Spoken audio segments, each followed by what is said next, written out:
25 বছর পরও মাদারীপুরের কালকিনি পৌরসভা যেন নামকরণের মধ্যেই সীমাবদ্ধ। পৌরবাসী বলছেন তারা বঞ্চিত হচ্ছে নাগরিক সুবিধা থেকে। তবে পৌর মেয়র দায় চাপালেন পেছনের ঋণ ও বাজেট স্বল্পতার উপর। মাদারীপুর থেকে হারুনুর রশিদের তথ্য ও ছবিতে আরও জানাচ্ছেন মোস্তফা কামাল তোহা।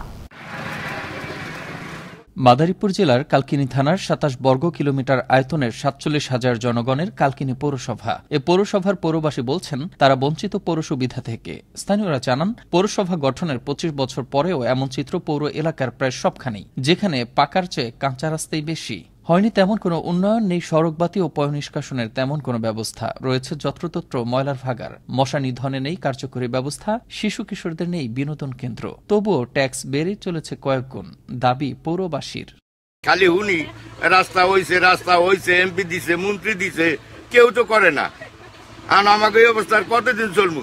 দীর্ঘদিন যাবত আমাদের পুরানো এই পৌরসভা হিসাবে আমরা কোনো সুযোগ সুবিধা থেকে বঞ্চিত। রাস্তার বেহাল দশা, এতে মানুষ হেঁটে গেলে নখুন দিয়ে যায়। আমরা এই যে অনেকবার চেষ্টা করছি এখানে এই রাস্তায় বাতি দেওয়ার জন্য, এই বাতিও আমরা এখনো পাই নাই। উন্নয়নে বড় বাধা হয়ে দাঁড়িয়েছে পৌরসভার বৃহৎ আয়তন। এদিকে প্রয়োজন অনুযায়ী বরাদ্দ প্রদান প্রয়োজন বলে মনে করছেন স্থানীয় সুধীজন। রাজশাহী সিটি কর্পোরেশন থেকেও আমাদের কালকিনি পৌরসভাটি বড়, আর এই বড় পৌরসভায় যে বরাদ্দটা দেওয়া হয় এই বরাদ্দ দিয়ে আসলে উন্নয়ন করা সম্ভব হয় না। তাই আমি কর্তৃপক্ষকে বিনীতভাবে অনুরোধ জানাবো যাতে আমাদের এই পৌরসভাটি বরাদ্দটি বাড়িয়ে দেওয়া হয়। এ বিষয়ে পৌর মেয়রের সঙ্গে কথা হলে তিনি এ প্রতিবেদককে জানান বিগত দিনে ঋণ মওকুফ করা ও কোনো প্রকল্প না পাওয়ায় পৌরবাসীর এমন অভিযোগ। তবে আগামীতে মিলবে সব ধরনের সুযোগ সুবিধা। এই পৌরসভায় যে ডেভেলপমেন্ট হওয়ার জন্য যে প্রজেক্ট দরকার সেই ধরনের প্রজেক্ট নাই। ভবিষ্যতে আমরা ডিজিটাল পৌরসভা করার লক্ষ্যে কাজ করে যাচ্ছি এবং ইনশাআল্লাহ ভবিষ্যতে এই পৌরসভা আধুনিক এবং ডিজিটাল পৌরসভা হবে।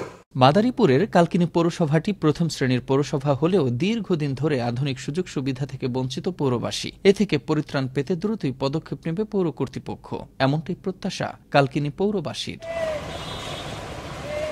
মোস্তফা কামাল তোহা, আনন্দ টিভি, ন্যাশনাল ডেস্ক।